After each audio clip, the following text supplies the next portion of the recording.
ரசூலுல்லாஹி ஸல்லல்லாஹு அலைஹி வஸல்லம் வாழ்க்கையில் மிக முக்கியமான காலகட்டம் மக்காவுடைய ஆரம்ப காலம். ரசூலுல்லாஹி ஸல்லல்லாஹு அலைஹி வஸல்லம் அவங்கள நபித்துவத்துக்கு முன்னாடி மக்காவாசிகள் அல் அமீன் அஸ்ஸாதிக்னு சொன்னாங்க, உண்மையாளர் நேர்மையாளர்னு சொன்னாங்க. அவங்கள அரவணைச்சு கொண்டாங்க. தங்களுக்கு வரக்கூடிய பிரச்சனைகளில் கூட தீர்ப்பு சொல்றதுக்கு நபித்துவத்துக்கு முன்னாடி இருந்த முஹம்மது ஸல்லல்லாஹு அலைஹி வஸல்லம் காபாவுடைய கல்லை எடுத்து வைக்கிறதுக்கு குறைஷிகள் அல்லாஹ்வுடைய தூதரை தான் தேர்ந்தெடுத்தாங்க. வரக்கா இப்னு நௌஃபல்கிட்ட போய் அல்லாஹ்வுடைய தூதர் நபித்துவத்தை எடுத்து வைக்கும்போது, நபித்துவத்தை பற்றி அவங்க செவிமெடுக்கும் போது வரக்கா இப்னு நௌஃபல் சொன்ன ஒரு வார்த்தையை ரசூலுல்லாஹி ஸல்லல்லாஹு அலைஹி வஸல்லம் நம்பல. வரக்கா இப்னு நௌஃபல் சொன்னாங்க, எந்த சமூகம் உங்களை அரவணைக்குதோ அதே சமூகம் உங்களை விரட்டும்னாங்க. அது ரசூலுல்லாஹி ஸல்லல்லாஹு அலைஹி வஸல்லம் ஏற்றுக்கொள்ள முடியல. எப்படி என் மக்கள், என் மக்காவாசிகள், என் குறைஷிகள், என் குடும்பத்தார்கள் எப்படி என்ன விரட்டுவாங்கன்னு நினைச்சாங்க. அல்லாஹ்வுடைய தூதர் நபித்துவத்தை எடுத்து வைக்க ஆரம்பித்த உடனேயே அபூலஹப் என்ன சொன்னா, நபியே நீ நாசமாவீராக, முஹம்மதே நாசமாவீராக, அல்லாஹ் வசனம் இருக்கணும், தப்பத் யதா அபீ லஹபி வதப். அபூலஹபுடைய அந்த வார்த்தைக்கு அப்புறம் ரசூலுல்லாஹி ஸல்லல்லாஹு அலைஹி வஸல்லம் அவங்க அதை ஏற்றுக்கொள்ள முடியல. அவங்களால தன் குடும்பத்தார் தன்னை சபிக்கிறாங்க. ரசூலுல்லாஹி ஸல்லல்லாஹு அலைஹி வஸல்லமுடைய வாழ்க்கையில் 2 ஆண்டுகள் ஏற்படுது மக்காவுடைய காலத்தில். 2 ஆண்டுகள் ரசூலுல்லாஹையும் அவங்களோட இஸ்லாமை ஏற்றுக்கொண்ட எல்லாரையும் ஒதுக்கி வச்சுறாங்க மக்காவாசிகள். நீங்கள் ஒதுங்கி போயிருங்கன்னு சொல்லி. உங்களுக்கு முடியல வியாபார தொடர்போ, வணிக தொடர்போ, உணவு தொடர்போ, திருமண தொடர்போ எதுவுமே கிடையாது. சஹாபாக்கள் சொல்றாங்க, அந்த 2 ஆண்டுகளை பற்றி, அபூ தாலிபுடைய பள்ளத்தாக்கில் இருந்த 2 ஆண்டுகளை பற்றி, எங்களுடைய குழந்தைகளுக்கு பால் கொடுக்கறதுக்கு எங்களுடைய பெண்களுடைய மார்பில் பால் சுரக்காது. குழந்தைகள் அழகக்கூடிய சத்தத்தோடு தான் நாங்கள் இரவுடைய தூக்கத்தை எடுத்துக்கொள்வோம். ஆட்டின் புழுக்கைகளை சாப்பிட்டு நாங்கள் இலைத்தலைகளை சாப்பிட்டு எங்களுடைய வயிற்று ஆட்டிக்கொண்டோம். அவ்வளவு கொடுமையான நிகழ்வுகளை 2 ஆண்டுகள் ரசூலுல்லாஹி ஸல்லல்லாஹு அலைஹி வஸல்லம் சந்திச்சாங்க. அது மட்டுமல்ல, அல்லாஹ்வுடைய தூதரை நபித்துவத்துக்கு முன்னாடி நபித்துவத்திற்கு பிறகும் செல்வத்தாலையும் உடலாலையும் தன்னுடைய வாழ்க்கையாலையும் அரவணைச்சு கொண்டவங்க யார்? ஹதீஜா ரலியல்லாஹு அன்ஹா, அல்லாஹ்வுடைய தூதர் ஸல்லல்லாஹு அலைஹி வஸல்லம் மனைவி இல்லையா? நபித்துவத்துக்கு முன்னாடியும் அவங்க தான் அல்லாஹ்வுடைய தூதருக்கு உறுதுணையாக இருந்தாங்க. செல்வத்தாலையும் உடலாலையும் சரி, தன்னுடைய வாழ்வு முழுவதாலும் சரி. அதனால ரசூலுல்லாஹி ஸல்லல்லாஹு அலைஹி வஸல்லம் எல்லா மனைவிமார்களும் ஹதீஜாவை பற்றி நினைவு கூறும்போது கொஞ்சம் இடைஞ்சல் கொடுக்கும்போது ரசூலுல்லாஹ் சொன்னாங்க, ஹதீஜாவோட யாரும் ஒத்து போக முடியாதவங்கள. அவங்களால அல்லாஹ் அவங்க மூலியமாக தான் அல்லாஹ் செல்வத்தாலையும் உயிராலையும் என்னை அரவணைத்துக் கொண்ட அந்த பெண் மூலியமாக தான் அல்லாஹ் எனக்கு குழந்தைகளையும் ஏற்படுத்தினான். அவங்களுடைய பெருமையை பேசினாங்க கடைசி காலத்தில் கூட. அந்த ஹதீஜா ரலியல்லாஹு அன்ஹா அல்லாஹ்வுடைய தூதர் இஸ்லாமை எடுத்து வைக்கும்போது செல்வத்தால் ஒதுக்கி வைக்கப்படும் முழு செல்வத்தையும் அல்லாஹ்வுடைய தூதருக்கு கொடுத்தாங்க. தன்னுடைய முழு ஒத்துழைப்பையும் அல்லாஹ்வுடைய தூதர் ஸல்லல்லாஹு அலைஹி வஸல்லம் கொடுத்தாங்க. அவங்க தான் வரக்கா இப்னு நௌஃபல்ட்ட அழைச்சிட்டு போய் நபித்துவத்துடைய செய்திகளை சொல்லி, நபியே உங்களை அல்லாஹ் கைவிட மாட்டா அப்படின்னு சொல்லி ஆறுதல் சொன்னாங்க அல்லாஹ்வுடைய தூதருக்கு. தனக்கு உறுதுணையாக பக்கமலமாக இருந்த ஒரு உறவை அல்லாஹ் எடுக்கிறான். ஹதீஜா ரலியல்லாஹு அன்ஹா மரணமாயிடுறாங்க. அவங்களுக்கு ஹதீஜாவுக்கு அப்புறம் அல்லது அதுக்கு மேலேயே ஆறுதலாக இருந்தவங்க அபூ தாலிப், அவங்களுடைய தந்தையின் உறவினர், தந்தையுடைய சகோதரர். அவங்களுடைய சாட்சா அவங்க இருக்கிற வரைக்கும் மக்காவாசிகள் ரசூலுல்லாஹ்வுக்கு பக்கமே வர முடியாது, நெருங்க கூட முடியாது. அபூ தாலிப் இருக்கிற வரைக்கும் ரசூலுல்லாஹ்வை யாரும் எதுவும் சொல்ல முடியாது. அவங்கள்ட்ட வந்தால் சொல்லுவாங்க, ரசூலுல்லாஹ்வை கொஞ்சம் அமைதியாக இருக்க சொல்லுங்க அப்படின்னு சொல்லி. அபூ தாலிப் தான் ரசூலுல்லாஹ்ட்ட சொல்லுவாங்க, கொஞ்சம் விட்டுருப்பான்னு சொல்லி. என் சூரியனை வலது கரத்தில் கொடுத்தாலும் சந்திரனை இடது கரத்தில் கொடுத்தாலும் சரி, ஒருபோதும் இந்த லா இலாஹ இல்லல்லாஹ் நான் விலக மாட்டேன்னு சொல்லி அபூ தாலிப்ட்ட தான் சொன்னாங்க. அல்லாஹ் அந்த ஒரு துணையும் அகற்றிடுறான். அபூ தாலிபும் மரணமாயிடுறாங்க. அதுக்கப்புறம் யார் நமக்கு உறுதுணையாக இருப்பா? சரி, நம்முடைய குடும்ப தலைவர்கள் தாயிஃபில் வசிக்கிறாங்க, தாயிஃபுக்கு போவோம், தாயிஃபில் போய் நம்ம போய் எடுத்து வைப்போம் செய்தின்னு சொல்லி தாயிஃபுக்கு பயணம் மேற்கொள்றாங்க. அங்கேயும் உறவினர்கள் வாயால சொல்றாங்க, வேற ஆள் கிடைக்கல அல்லாஹ்வுக்கு உங்களை தவிர நபியா தேர்ந்தெடுக்கிறதுக்குன்னு சொல்லி உடஞ்சு போயிடறாங்க ரசூலுல்லாஹ். சிறுவர்களை கொண்டும் வாலிபர்களை கொண்டும் கல்லால் எறிஞ்சு விரட்ட சொல்றாங்க அல்லாஹ்வுடைய தூதரை. அல்லாஹ்வுடைய தூதர் ஸல்லல்லாஹு அலைஹி வஸல்லம் முகமெல்லாம் ரத்தமாகிறது, காலெல்லாம் ரத்தமாகிறது. ரசூலுல்லாஹி ஸல்லல்லாஹு அலைஹி வஸல்லம் கவலையோட மக்காவை நோக்கி திரும்பி வர்றாங்க. இப்படி ரசூலுல்லாஹி ஸல்லல்லாஹு அலைஹி வஸல்லம் வாழ்க்கையில் ஹதீஜாவுடைய மரணம் ரலியல்லாஹு அன்ஹா, அபூ தாலிபுடைய மரணம், தாயிஃபுடைய விரட்டல், 2 ஆண்டுகளுடைய அந்த சிறைவாசம், ரசூலுல்லாஹ்வுடைய எல்லாம் பறிக்கப்பட்டுடுச்சு. கண்ணியமாக வாழ்ந்தாங்க அல்லாஹ்வுடைய தூதர், கண்ணியத்தை எடுத்துட்டாங்க மக்காவாசிகள். உரிமையோடு வாழ்ந்தாங்க மக்கால குடும்பத்தார், உரிமை பறிக்கப்பட்டுடுச்சு. உறவுகளுடைய இழப்புகள் எல்லாம் நடக்குது. ரசூலுல்லாஹ்வுக்கு ஒரு பெரிய இருள் சூழுது. இப்போ இந்த இருள் இருந்து அல்லாஹ்வுடைய தூதருக்கு வழிகாட்டணும். இதே இருள் தான் யூசுஃபையும் சூழ்ந்துச்சு. அவங்க தான் உலகத்தில் படைக்கப்பட்ட அழகிலேயே பாதி அழகோட படைக்கப்பட்ட நபின்னு சொல்லி மேராஜில் யூசுஃபை பார்த்தோன்னு ரசூலுல்லாஹி ஸல்லல்லாஹு அலைஹி வஸல்லம் சொன்னாங்களே இல்லையா? யாக்கூப் அலைஹிஸ்ஸலாமுடைய பிள்ளைகளையே யாக்கூப் அலைஹிஸ்ஸலாமுக்கு விருப்பமான பிள்ளை யார்? யூசுஃப் அலைஹிஸ்ஸலாம். ரசூலுல்லாஹி ஸல்லல்லாஹு அலைஹி வஸல்லம் நபி யூசுஃபை பற்றி சொல்லும்போது நபியின் மகன் நபி, கரீம் இப்னு கரீம், கண்ணியமிக்கவரின் மகன், கண்ணியமிக்கவர் யார்? இப்ராஹிம் அலைஹிஸ்ஸலாமுடைய மகன் இஸ்ஹாக்குடைய மகன் யாக்கூபுடைய மகன் யூசுஃப். ஒரு நபியுடைய அந்தஸ்தில், நபிமார்களுடைய வம்சத்தில் நபியுடைய அந்தஸ்திலேயே பிறக்கக்கூடிய ஒரு குழந்தை அது. எல்லாம் இருந்தது. ஆனால் அவங்களுடைய சகோதரர்கள் திட்டம் தீட்டி அவங்கள விரட்டி ஒதுக்கி தந்தையை விட்டு பிரித்து ஒரு இருளில் கொண்டு போய் சேர்த்துறாங்க. அந்த கிணத்துல தூக்கி போட்டு வீசிடுறாங்க. அந்த வரலாறு நமக்கு தெரியும், அது போக போக பேசுவோம். இப்போ யூசுஃப் அலைஹிஸ்ஸலாம் எப்படி இருள் நின்னாங்களோ அதே மாதிரி அல்லாஹ்வுடைய தூதர் ஸல்லல்லாஹு அலைஹி வஸல்லம் வாழ்க்கையிலும் இருள் சூழுது. இப்போ அல்லாஹ் நபி யூசுஃபின் வரலாற்றின் மூலியமாக நபிக்கு அந்த இருளிலிருந்து வெளிவருவதற்குரிய பாடங்களை கொடுக்க ஆரம்பிக்கிறான். நபி யூசுஃப் இப்படி கடந்தார்னு பாருங்க நபியே, இந்த வரலாற்றின் மூலியமாக நீங்களும் பாடம் படித்து நபி யூசுஃப் எந்த நோக்கத்தின் நோக்கி போனாரோ அதே நோக்கத்தை நோக்கி தான் நீங்களும் போக போறீங்க. அதனால் தயாராகுங்க. நல்லா நபிக்கு வழிகாட்டுவதற்காக அந்த கவலையின் ஆண்டுகளில் இறக்கப்பட்ட சூறா தான் நபி யூசுப் அலைஹிஸ்ஸலாமுடைய சூரா. அல்ஹம்துலில்லாஹ். ஹபீப், இந்த நபி ஸல்லல்லாஹு அலைஹி வஸல்லம் இவ்வளோ சிரமங்களை தாண்டி வந்திருக்காங்க அப்படின்றத பார்த்தோம். இப்போ யூசுப் அலைஹிஸ்ஸலாமுடைய ஆரம்பகட்ட காலத்தில் சிறு வயது அப்படின்னு நம்ம வரலாறு எந்த கிதாப் எடுத்து பார்த்தாலும் அந்த கிணற்றுடைய சம்பவம் அது அல்லது மனாமுடைய சம்பவம், அந்த ட்ரீமுடைய சம்பவம் பற்றி நம்ம பார்க்குறோம். இந்த எந்த அளவுக்கு இந்த ட்ரீமுடைய சம்பவம் ஏன் நமக்கு இவ்வளவு விஷயத்தை ஏற்படுத்த தாக்கத்தை? யூசுப் அலைஹிஸ்ஸலாம் வந்து ஒரு கனவு காண்றாங்க சிறு வயதில் இருக்கும்போது. அல்லாஹ் அதை தான் சொல்கிறான். யார்கிட்ட வந்து சொல்கிறாங்க? அவங்களுக்கு விருப்பமாக இருக்கக்கூடிய தந்தைகிட்ட வந்து சொல்கிறாங்க. வாப்பாட்ட போய் சொல்கிறாங்க, யா அபதி இன்னி ரஅய்து அஹத அஷர கௌகபன் வஷ்ஷம்ஸ வல் கமர ரஅய்துஹும் லி சாஜிதீன். அவ்வளோதான் சொல்கிறான். என் தந்தையே ஒரு கனவு பார்த்தேன். அந்த கனவுல சூரியனும் சந்திரனும் 11 நட்சத்திரங்களும் எனக்கு முன்னால் பணிகிறது, சஜிதா செய்கிறது, பணிந்து நிற்குது. இந்த கனவை நான் பார்க்குறேன் அப்படின்னு சொல்லி நபி யூசுப் அலைஹிஸ்ஸலாம் தன்னுடைய தந்தை யாக்கூப்ட்ட போய் சொல்கிறாங்க. ஏன் அல்லாஹ் இந்த கனவை நபி யூசுஃபுக்கு ஏற்படுத்துறான் அப்படின்னா, இந்த கனவு தான் அவங்களுடைய வஹியுடைய துவக்கம். நபிமார்களுக்கு கனவின் மூலமாக அல்லாஹ் வஹியுடைய செய்திகளை கொண்டு வருவான். நபிமார்களுடைய கனவுகள் வஹி நடக்க போகிற விஷயத்தை தான் நபிமார்களுக்கு அல்லாஹ் கனவை கொண்டு வருவான். நம்மள மாதிரி கெட்ட கனவு நல்ல கனவுகள் எல்லாம் நபிமார்களுக்கு கிடையாது. நபிமார்களுக்கு எல்லா கனவுமே அல்லாஹ்வின் புறத்திலிருந்து வருவது. ஒரு நபிக்கு தெரியும்ல, யாக்கூப் அலைஹிஸ்ஸலாமுக்கு தெரியும்ல, தன் மகன் கனவு கண்டது ஒரு வஹியுடைய கனவு, அதுவும் ஒரு நோக்கத்தை நோக்கி அவங்களை நகர்த்திட்டு போகிற கனவு. இதுதான் நபி யூசுஃபுடைய நோக்கம், வாழ்க்கையுடைய நோக்கத்தை அல்லாஹ் கனவாக காட்டிட்டான். இனிமேல் அவங்களுடைய பயணம் ஆரம்பிக்க போகுது. அதனால தான் கனவு கண்ட உடனேயே நபி யாக்கூப் அலைஹிஸ்ஸலாம் சொன்னாங்க, இந்த கனவை உன்னுடைய சகோதரர்கள்ட்ட நீங்கள் சொல்லாதீங்க, இப்படித்தான் அல்லாஹ் உன்னை சோதிக்க போகிறான், அல்லாஹ் உன்னுடைய அருளை முழுமையாக்குவான், நீ உன்னுடைய பாதையை தொடர்ந்து சொல்லி தன்னுடைய மகனுக்கு இந்த கனவின் மூலமாக வழிகாட்டுறாங்க. அந்த கனவை அவங்க சொல்லாமல் சகோதரர்கள்ட்ட மறைச்சிடுறாங்க நபி யாக்கூபுடைய பேச்சை கேட்டு. ஏன்னா அந்த 11 சகோதரர்களும் நபி யூசுப் அலைஹிஸ்ஸலாம் மேலே கொஞ்சம் பொறாமை கொண்டு இருக்காங்க. அல்லாஹ் அப்படி தான் குர்ஆனில் சொல்கிறான். தந்தைக்கு நெருக்கமாக நபி யூசுப் அலைஹிஸ்ஸலாம் இருக்கிறாங்க. தந்தையை விட்டு எப்படியாவது இவங்களை பிரிக்கணுங்கிறது அவங்களுடைய நோக்கமாக இருக்குது. அவங்க கனவை சொல்லாமலேயே தந்தையை விட்டு பிரித்து அதில் சில சகோதரர்கள் சொன்னாங்கன்னு சொல்லி குர்ஆன் சொல்லுது, குத்துலு கொன்றுங்க அவர்கள்னு சொன்னாங்க. ஒருவேளை கனவை சொல்லியிருந்தா, கனவை சொல்லாமலேயே நபி யூசுப் அலைஹிஸ்ஸலாமை சகோதரர்கள் கொலை செஞ்சிருங்கன்னு சொன்னாங்க அப்படின்னா, கனவை சொல்லியிருந்தா என்ன இருக்கும்? இன்னும் அவங்கள வந்து விருத்து எப்படியாவது அந்த சிதைக்கணும்னு ஆசைப்பட்டிருப்பாங்க. அதனால தந்தையிட்ட வந்து அனுமதி கேட்குறாங்க, யூசுஃபை பிரிச்சணுங்கிறதுக்காக பிரித்து கொண்டு போய் எங்கேயாவது விட்டுருவோம் நபி யூசுஃப்னு சொல்லி சகோதரர்கள் 11 பேர் முடிவு பண்ணி கூட்டிட்டு போகிறாங்க. அதில் 11 பேரில் ஒரு சின்னவர் 10 பேர் கூட்டு போகிறாங்க. கூட்டு போய் முடிவு பண்ணுறாங்க, மஷூரா செய்கிறாங்க, என்ன செய்யலாம் யூசுப் அலைஹிஸ்ஸலாமை. அப்போ அந்த அதில் கூட சில சகோதரர்கள் சொன்னாங்க, குத்துலு கொன்றுங்க அவங்க. சில சகோதரர்கள் நல்லவங்க சொன்னாங்க, அதில் அவித்ரஹூஹு, அல்லது நீங்கள் வந்து ஒரு கிணத்துல வயாபத்தில் ஜுப் கிணத்துல தூக்கி வீசிடுவோம், அந்த கிணத்துல இருக்கட்டும், யாராவது வழியில் வர்றவங்க எடுத்துகிட்டு போகட்டும் நபி யூசுஃபை அப்படின்னு சொல்லி அறிவுரை சொல்கிறாங்க. அந்த மாதிரியே கிணத்துல வீசிடுறாங்க, வரக்கூடியவங்க எடுத்துகிட்டு போகிறாங்க. இந்த ஒரு நிகழ்வுக்குள்ள அல்லாஹ் நபி யூசுப் அலைஹிஸ்ஸலாமை கொண்டு வரான். அந்த கனவுடைய துவக்கம் இந்த கிணற்றுடைய அந்த இருள யூசுப் அலைஹிஸ்ஸலாம் இருந்தது தான். ஏன் அந்த இருள யூசுப் அலைஹிஸ்ஸலாம் அல்லாஹ் இருக்க வச்சான்னா, இதே இருளத்தான் எல்லா நபிமார்களுடைய வாழ்க்கையிலையும் அல்லாஹ் இருக்க வைப்பான்.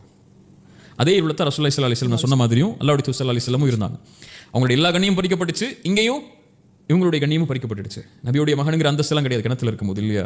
தந்தையுடைய அரவணைப்பெல்லாம் கிடையாது, சகோதரர்களால் விரட்டி விடப்பட்டாங்க. அங்கே அதே மாதிரி தான் ரசூலுல்லாஹி ஸல்லல்லாஹு அலைஹி வஸல்லம் வாழ்க்கையிலும் இதே இருளை யூசுப் அலைஹிஸ்ஸலாம் அனுபவிக்கிறாங்க. அதே இருளை ரசூலுல்லாஹி ஸல்லல்லாஹு அலைஹி வஸல்லம் அனுபவிக்கிறாங்க. எல்லா நபிமார்களும் இதே இருளை அனுபவிச்சாங்க.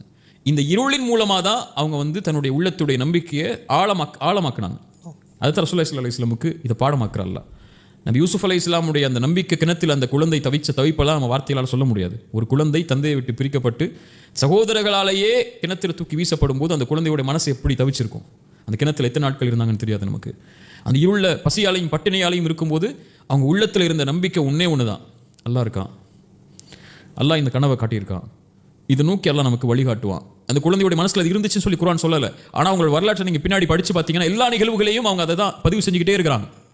அல்லாஹ் என்னை கைவிட மாட்டான், அல்லாஹ் அவருடைய காரியங்களை மிகைப்பான் அப்படிங்கிற காரியத்தை. அப்போ அந்த குழந்தையுடைய உள்ளத்தில் இருந்தது ஹஸ்புன் அல்லாஹ், அல்லாஹ் ஒருவன் போதுமானவன். இதே இருளத்தை அல்லாஹ் ரப்புல் ஆலமீன் யூனுஸ் அலைஹிஸ்ஸலாமுடைய வாழ்க்கையிலையும் கொண்டு வந்தான். யூனுஸ் அலைஹிஸ்ஸலாம் அல்லாஹ் எப்படி சோதிச்சா? மீனுடைய வயிற்றுடைய இருளை நபி யூனுஸ் அல்லாஹ் கொண்டு வந்தான், இல்லையா? அந்த இருள் சூழ்ந்துருச்சு அவங்களுடைய பாவத்தின் காரணமாக தான். இருளுக்குள்ளே மாட்டிட்டாங்க.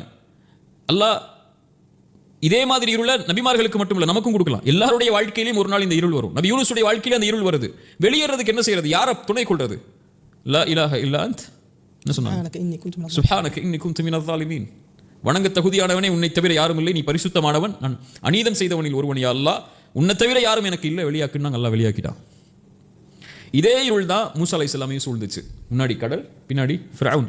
மூசாவுடைய சமூகம் சொன்னது, கைவிட்டு விட்டீங்க மூசா, எங்களை போய் நடு ரோட்டில் கூட்டு வந்துட்டீங்க, அழிவுக்கா நம்ம வந்தோம் மூசா, இப்படி எங்களை விட்டுட்டீங்களே இருள்னு சொன்னாங்க. மூசா அலைஹிஸ்ஸலாம் அந்த இருளை பார்க்கும்போது சொன்னாங்க, கல்லா இன்னம யரப்பி சயஹ்தீன், ஒருபோதும் அல்ல, அல்லாஹ் என்னோடு இருக்கிறான், அவன் எனக்கு வழிகாட்டுவான். அதே இருள் தான் இப்ராஹிம் அலைஹிஸ்ஸலாமையும் சூழ்ந்துச்சு நெருப்பில் வீசப்படும் போது. நெருப்பில் வீசுறதுக்கு முன்னாடி நம்ம இப்ராஹிமுக்கு தெரியுமா அந்த நெருப்பு வந்து குளிராக போகுதுன்னு? கண்டிப்பாக தெரியாது. இனிமே நான் வாழ போறேனா இல்லை நெருப்பில் எரிஞ்சு சாக போறேனா எதுவுமா தெரியுமா? தெரியாது. ஒரு இக்கட்டான வாழ்க்கையுடைய நிலைமை வந்து நிக்குது இல்லையா? என்ன ஆக போகுதுன்னு தெரியல. பயந்துகொள் இப்ராஹிமே சொன்னாங்க ஹஸ்புன் அல்லாஹ் ஒருவன் போதுமானவன். ரசூலுல்லாஹி ஸல்லல்லாஹு அலைஹி வஸல்லம் தௌருடைய குகையிலையும் அந்த இருள் சூழுது, அபூபக்கர் உட்கார்ந்துருக்காங்க. அபூபக்கர் கவலை கொள்றாங்க, யா ரசூலல்லாஹ் குனிந்தால் நம்மளை பார்த்து நம்மளுடைய காரியத்தை முடிச்சிருவாங்க, இருள் சூழ்ந்துருச்சு யா ரசூலல்லாஹ், இனிமேல் என் உங்க வாழ்க்கை குறித்து நான் கவலைப்படுறேன் ரசூலுல்லாஹ். ரசூலுல்லாஹ் சொன்னாங்க, மா அதன்னுக பிஸ்னைனி யா அபூபக்கர், நாம் 2 பேர் இருக்கிறோம்னு நினைச்சு கொண்டிருக்காய், அல்லாஹு தாலிதுஹுமா, மூன்றாமவராக அல்லாஹ் இருக்கிறானே இல்லையா? இத் கால லி சாஹிபிஹி லா தஹ்ஸன் இன்னல்லாஹ மஅனா, கவலை கொள்ளாதீர் அபூபக்கரே, அல்லாஹ் நம்மோடு இருக்கிறான். அந்த இருள அவங்களுடைய உள்ளத்தில் வந்த நம்பிக்கை அது இல்லையா? அதே நம்பிக்கை தான் நபி யூசுஃபுக்கு வந்துச்சு. அந்த நம்பிக்கையை கொண்டு பயணிங்க ரசூலுல்லாஹ். ஒரு கிணற்றில் வீசப்பட்ட நபியுடைய அந்த நம்பிக்கை தான் இப்போ நீங்க இருக்கக்கூடிய நம்பிக்கை. இனிமே அவங்க வாழ்க்கை என்ன ஆக போகுது, யார் காப்பாற்றுவா, யார் கூட்டு போக போறா, எந்த அரண்மனைக்கு போக போறாங்க, எந்த ஊருக்கு போக போறாங்க, எதுவுமே தெரியாது. இனிமே உங்க வாழ்க்கையில் நடக்க போகுதுன்னு உங்களுக்கு தெரியாது. நபி யூசுஃப் அல்லாஹ்வை துணை கொண்டாங்க, நீங்களும் அல்லாஹ்வை துணை கொள்ளுங்க, உங்க பாதையை நீங்க தொடர்வீங்க, அல்லாஹ் உங்களோட இருப்பான் அப்படிங்கிற நம்பிக்கை அல்லாஹ் வந்து புகுத்த நாடுனா.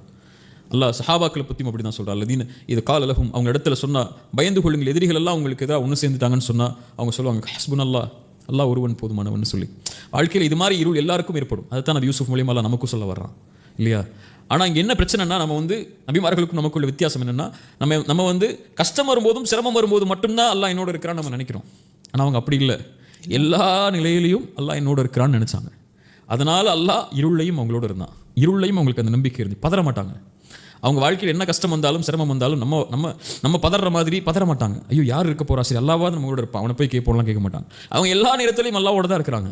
அதனால அவங்களுக்கு தெரியும் இந்த கஷ்டத்திலையும் அல்லாஹ் என்னோட தான் இருப்பான். ஸல்லல்லாஹு அலைஹி வஸல்லம் சொன்னாங்க, மகிழ்ச்சியான நேரத்தில் அல்லாஹ்வை உங்களோட வைத்துக் கொள்ளுங்கள், அல்லாஹ் சிரமமான நேரத்தில் உங்களோட இருப்பான் இல்லையா? அப்போ அல்லாஹ் ரப்புல் ஆலமீன நபி யூசுஃப் அலைஹிஸ்ஸலாம் அல்லாஹ் இருக்கிறான்னு நம்பிக்கையை வச்சிருந்தாங்க உள்ளத்தில். அல்லாஹ் அந்த கிணற்றிலிருந்து வெளியே வரக்கூடிய வழிகளை அதுக்கு பிறகு ஏற்படுத்தினான். அந்த நம்பிக்கை தான் அல்லாஹ்வுடைய தூதருக்கு அல்லாஹ் கொடுக்க நாடுனா. அது மூலியமா அங்கிருந்து அந்த இப்போ நம்ம இவ்வளவு இருள்களை பார்த்தோம், இவ்வளவு நெருக்கடியான சூழ்நிலையிலும் நாம என்ன பாடத்தை அங்கிருந்து கற்றுக்க முடியும்? ஹஸ்புன் அல்லாஹ் ஒருவன் போதுமானவன் தான். இன்னைக்கு ஒரு சின்ன சிச்சுவேஷன் ஏற்பட்டாலே அல்லாஹ் என்ன இப்படி சோதிச்சிடறானே என்னென்னமோ வார்த்தைகள் சொல்ல போகிறோம். அப்போ அந்த இருளுக்கெல்லாம் அந்த ஒரு பதிலாக என்னவா இருக்கும்? ஹஸ்புன் அல்லாஹ் ஒருவன் போதுமானவங்கிறது தான். நபிமார்கள் அல்லாஹ் சோதிக்கிறானே இல்லையா? ஸல்லல்லாஹு அலைஹி வஸல்லம் சொன்னாங்க, இந்த உலகத்திலேயே அதிகமாக சோதிக்கப்பட்டவங்க நபிமார்கள் தான், நீங்களும் நாங்களும் இல்லை. நம்ம சோதனையெல்லாம் சோதனையே கிடையாது. நம்ம சாப்பாடுக்கும் உலகத்தில் வந்து தங்குற இடத்துக்கும் நம்மளுடைய பொருளாதாரத்துக்கும் தான் நம்மளை சோதிக்கிறான். வாழ்க்கையே அவங்களுக்கு சோதனை. ஒரு நாட்டை விட்டும் ஊரை விட்டும் குடும்பத்தை விட்டும் பிரிக்கப்பட்டு ஒரு நபி அல்லாஹ் சோதிக்கிறான் இல்லையா? அல்லாஹ்வுக்கு விருப்பமானவங்க இந்த உலகத்திலே நபிமார்கள் ரசூல்மார்கள் இல்லையா? ஸல்லல்லாஹு அலைஹி வஸல்லம் சொன்னாங்க, அதனால அல்லாஹ் இந்த உலகத்திலே அதிகமாக சோதிக்கப்பட்டவங்க நபிமார்கள். ரசூல் அதோட சேர்த்து சொன்னாங்க, யாரை அல்லாஹ் நேசிக்கிறானோ அவர்களே அல்லாஹ் சோதிப்பான். அவ்வளோதான். அந்த சோதனையில் அவங்க எடுத்துக்கொண்ட ஒரே பதில், கல்லா இன்னமா யரப்பி சயஹ்தீன், எப்படி அல்லாஹ் என்னை விடுவான், இங்கே கொண்டு வந்து நிறுத்தி அவன் யார்? அல்லாஹ். அந்த கனவை அல்லாஹ் காட்டிட்டான் எனக்கு, அதை நோக்கி நான் போக போகிறேன். நபி யாக்கூப் சொல்லிட்டான், கதாலிக ஜதபீக ரப்புக வ யுஅல்லிமுக மின் தஅவீலில் அஹாதீஸ், இப்படி தான் அல்லாஹ் உன்னை சோதிப்பான், இப்படி தான் அல்லாஹ் உன்னை தேர்ந்தெடுப்பான், இப்படி தான் அல்லாஹ்வுடைய நியமத்தை பூர்த்தி செய்வா, கனவுடைய விளக்கத்தை அறிவிப்பா அல்லாஹ் உனக்கு, நீ போய்கிட்டே இருந்துட்டான். சகோதரர்கள்ட்ட மட்டும் சொல்லிடாது, இதை யார்ட்டை வெளிப்படுத்திடாது, அது நோக்கம். நீ கிளம்புன்னு சொல்லிட்டாங்க, கிளம்புன்னு சொன்னது நபி யாக்கூப். அல்லாஹ் வஹீயின் மூலமா கனவு கொடுத்துட்டான், அதை நோக்கி தான் நான் போறேன். அப்ப அல்லாஹ் என்னோட இருப்பான் இல்லையா? அதானே இப்ராஹிம் அலைஹிஸ்ஸலாம் அவங்களுடைய மனைவி அவங்களுடைய மகனை அந்த பாலைவனத்தில் விட்டு வரும்போது, கைரிதி ஸர்இன் இந்த பைத்திக்கல் முஹர்ரம், யா அல்லாஹ் அந்த ஹரமுடைய பகுதியில் விட்டு வர்றான், எந்த புல்பூண்டுகளும் கிடையாது, ஒண்ணுமே கிடையாது, ஒரு பாலைவனத்தில் ஒரு பெண்ணையும் ஒரு குழந்தையும் விட்டுட்டு போக சொல்றான் அல்லாஹ். இப்ராஹிம் அலைஹிஸ்ஸலாம் கொண்டு வந்து விட்டுட்டாங்க. என்ன கிடைக்க போ? நம்மள இருந்து என்ன நினைப்போம்? யார் நமக்கு வந்து உதவிக்கு வருவா, எந்த ஊருக்கார வருவா, அந்த ஊருக்கார வருவானா, அந்த இடத்துல தண்ணி சாப்பாடு கொண்டு வருவாங்களா, இங்கேருந்து சாப்பாடு கொண்டு வாங்கன்னு நினைப்பாங்க. திரும்பி போகும்போது ஹாஜர் அலைஹிஸ்ஸலாம் கேட்ட ஒரே பதில், கணவனை பார்த்து இப்ராஹிம் அலைஹிஸ்ஸலாம் பார்த்து, அல்லாஹு அமரக பிஹாதா, அல்லாஹ் உங்களை கொண்டு வந்து விட சொன்னது இப்ராஹிம். அவங்க திரும்பி அவ்வளோதான் சொன்னாங்க. ஏன் அல்லாஹ் விட சொன்னா? இப்படி ஒரு பாலைவனத்தில் விட சொல்லிட்டானே, நாங்கள் என்ன செய்ய போகிறோம், இனிமேல் என்ன போகுது என் வாழ்க்கை, இப்படி கொண்டு வந்தீங்களே, இது பண்ணிட்டீங்களே, அதெல்லாம் ஒன்றுமே கிடையாது. சொன்னது அல்லாவா, இந்த நேரத்தில் கொண்டு வந்து நிப்பாட்டினது அல்லாவா, என் விதியை விதிச்சது அல்லாவா, இந்த நிலைமைக்கு கொண்டு வந்து நிப்பாட்டணும்னு அல்லாஹ் முடிவு செஞ்சு வச்சிருக்கானா கதர்ல, ஃபைதன்லா யுதையனா, அப்படின்னா அல்லாஹ் எங்களை கைவிட மாட்டான், பூங்கட்டான். இதுதான் அந்த கிணற்றில் இருக்கும்போது அல்லாஹ் என்ன கைவிட மாட்டாங்கிற நம்பிக்கை. ரசூலுல்லாஹ்வுக்கும் அதே தான், லா தஹ்சன் இன்னல்லாஹ் மஅனா. மூஸா அலைஹிஸ்ஸலாமுக்கும் அதான், ஹாஜர் அலைஹிஸ்ஸலாமுக்கும் அதான், எல்லாருக்கும் அதான். அல்லாஹ் உலகமே ஒன்று சேர்ந்து நலவு செய்ய நாடினாலும் யாரும் அல்லாஹ் நடமை செய்ய முடியாது. உலகமே ஒன்று சேர்ந்து கெடுதலை செய்ய நாடினாலும் அல்லாஹ் நடமை செய்ய முடியாது. என்ன இருள்? அல்லாஹ் போக்குவாங்கிற நம்பிக்கை மட்டும்தான் நமக்கு வந்து வழிகாட்டும் இந்த நேரத்தில். ஹஸ்புன் அல்லாஹ், அதை விட பெரிய மருந்து கிடையாது. ஹபீப், இன்னொரு பகுதியாக நம்ம பார்க்கக்கூடிய மிக முக்கியமான டாபிக் அந்த பெண்ணுடைய சம்பவம். அந்த பெண் அழைக்கும் பொழுது யூசுப் அலைஹிஸ்ஸலாம் செய்த அந்த செயல் மிகப்பெரிய ஒரு அத்தாட்சியாக மாறி இருக்கு. அந்த சம்பவத்திலிருந்து நம்ம என்ன பெற்றுக்கொள்ளலாம், அதன் மூலியமாக என்னென்ன விஷயங்களை நாம் கற்றுக்க முடியும்? 2 விஷயம் எனக்கு வந்து அந்த வரலாற்றை படிக்கும்போது புரிய வருது. அறிஞர்கள் அந்த தஃப்சீரில் பதிவு செஞ்சுருக்காங்க. 2 காரணத்துக்காக அந்த அந்த பாடத்தெல்லாம் நமக்கு புகட்டுறான் யூசுப் அலைஹிஸ்ஸலாம் மூலியமா. ஒன்று, முதலாவது தான் யூசுப் அலைஹிஸ்ஸலாமுக்கு அல்லாஹ் நோக்கத்தை நிர்ணயிச்சிட்டான். 11 நட்சத்திரங்கள், ஒரு சூரியன் சந்திரன் உங்களுக்கு முன்னாடி பணிந்து நிற்க ஒரு நாள், அது வர வரைக்கும் போய்கிட்டே இருங்க. போகக்கூடிய பாதையில் அல்லாஹ் சில சோதனைகளை கொடுப்பான். இலக்கை அல்லாஹ் நிர்ணயிச்சிட்டான். இலக்கை நோக்கி போகும்போது அல்லாஹ் சோதிக்காம எப்படி அந்த இலக்கை கொண்டு போவான்? அல்லாஹ் ஈமான் கொண்டவர்கள் தான் அல்லாஹ் சோதிப்பான். யார் அல்லாஹ்வுக்கு உண்மையா இருக்கா, யார் பொய்யர்களா இருக்கா அல்லாஹ்வுக்கு தெரியும். இருந்தாலும் அல்லாஹ் சோதிச்சால நிரூபிக்க நாடுவான். அப்படி அல்லாஹ் நபி யூசுஃபை சோதிக்கிறான் ஒரு பாவத்தை கொண்டு. அல்லாஹ் பாவத்தை கொண்டு கூட சோதிப்பான் ஈமான் கொண்டவங்களை. நல்லா புரிஞ்சுக்கணும். அல்லாஹ் காப்பாற்றிடுவான். அல்லாஹ் சொல்ற அல்லாஹ் காப்பாற்றிடுவான், ஆனால் சோதிப்பான். என்ன அல்லாஹ் சோதிக்கிறான்?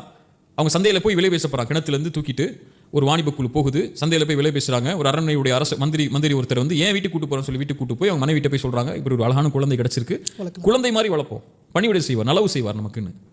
ஆனால் அந்த பெண் நபி யூசுஃபுடைய அழகை பார்த்தோன்னா மாறிடுறாங்க. இதை எப்படி நான் மகனாக பார்க்குறது? இவர் மேலே எனக்கு கவர்ச்சி இருக்குது. கதவுகள் அடைக்கப்படும் போது ஹை தலக் என்னோட வந்துருங்கிறாங்க, தனிமைக்கு கூப்பிட்றாங்க. ஒரு மிகப்பெரிய பாவம் நபி யூசுப் அலைஹிஸ்ஸலாமுக்கு முன்னாடி வருது. அந்த பாவத்தின் பக்கம் நபி யூசுப் நெருங்கி இருந்தாங்கன்னா நோக்கம் போயிருக்கும், நோக்கத்தை நிறைவேற்றிருக்க முடியாது இல்லையா? அதுதான் வாழ்க்கையுடைய நோக்கத்தை நோக்கி போகும்போது பாவங்களை ஒரு மனிதன் பாவங்களால் சோதிக்கப்படும் போது அந்த டைரக்ஷனை பாவத்தின் பக்கம் திரும்பிட்டானா அவ்வளோதான், நோக்கத்தை மறந்துடுவான். நோக்கத்தை நோக்கி போக முடியாது அவனால், எல்லாம் தடுத்துருவான். இப்போ அந்த சோதனையிலேருந்து நபி யூசுப் வெற்றி பெறணும். நோக்கத்தை நோக்கி போகணும்னா அந்த பாவத்திலிருந்து தப்பிச்சு போகணும்.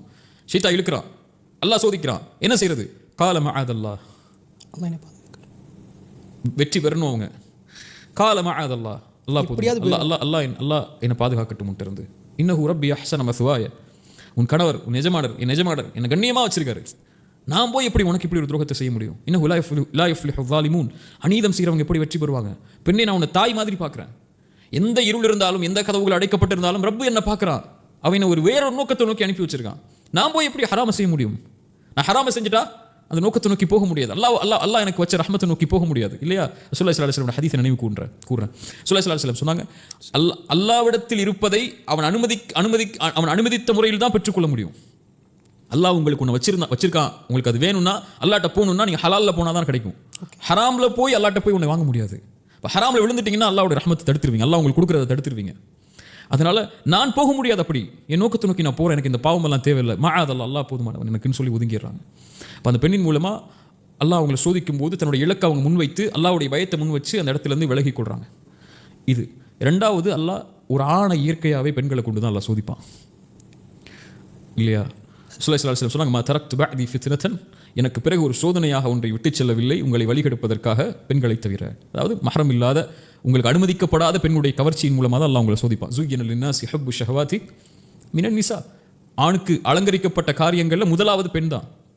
ஷைத்தான் வழிகெடுக்கிறதுக்கு ஒரு ஆணை அவன் வழிகெடுக்கிறதுக்கு ஷைத்தான் பயன்படுத்தக்கூடிய முதல் ஆயுதமே பெண் தான். ரசூலுல்லாஹி ஸல்லல்லாஹு அலைஹி வஸல்லம் சொன்ன மாதிரி அதுதான் பெரிய ஃபித்னாவே. அப்படியும் நபி யூசுஃப் அல்லாஹ் சோதிக்கிறான். யார் தடுத்துட முடியும்? அந்த நேரத்தில் எல்லா கதவுகளும் அடைச்சிருக்கு. அழகிய பெண், அதுவும் அரண்மனையுடைய பெண்ணுங்கிறவங்க எப்படி இருப்பாங்க?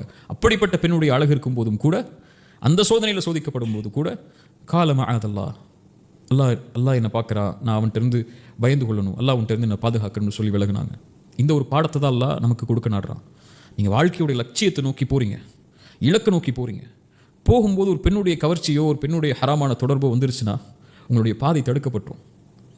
அதை நோக்கி போகாதீங்க. அல்லாஹ் இது மூல பெண்களை கொண்டு சோதித்தால் அல்லாஹ் நினைவு கூறுங்க. ஹலாலா அதை நோக்கி போங்க, ஹராமா அதை விட்டு ஒதுங்கிடுங்க. அல்லாஹ் உங்களுடைய வாழ்க்கையை கண்ணியப்படுத்துவான். ரசூலுல்லாஹி ஸல்லல்லாஹு அலைஹி வஸல்லம் அதனால தான் சொன்னாங்க, யார் உதடுகளுக்கு இடையே இருக்கக்கூடிய நாவையும் 2 தொடைகளுக்கு இடையே இருக்கக்கூடிய மர்ம உறுப்பையும் பாதுகாப்பதற்கு, ஹலாலில் மட்டும்தான் அதை செலவழிப்பேன்னு பாதுகாக்கிறதுக்கு யார் எனக்கு உறுதி கொடுக்குறாங்களோ அவங்களுக்கு சொர்க்கத்தை உறுதி கொடுக்குறேன் நான் இல்லையா? இப்போ கால மஅதல்லாஹ், அல்லாஹ் என்னை பாதுகாக்கட்டும். அல்லாஹ்வுடைய பயம் யூசுப் அலைஹிஸ்ஸலாமுடைய வரலாற்றிலிருந்து நமக்கு தேவையானது இந்த நேரத்தில். ஆஸ் வி டேக் நம்ம இப்போ அங்கேருந்து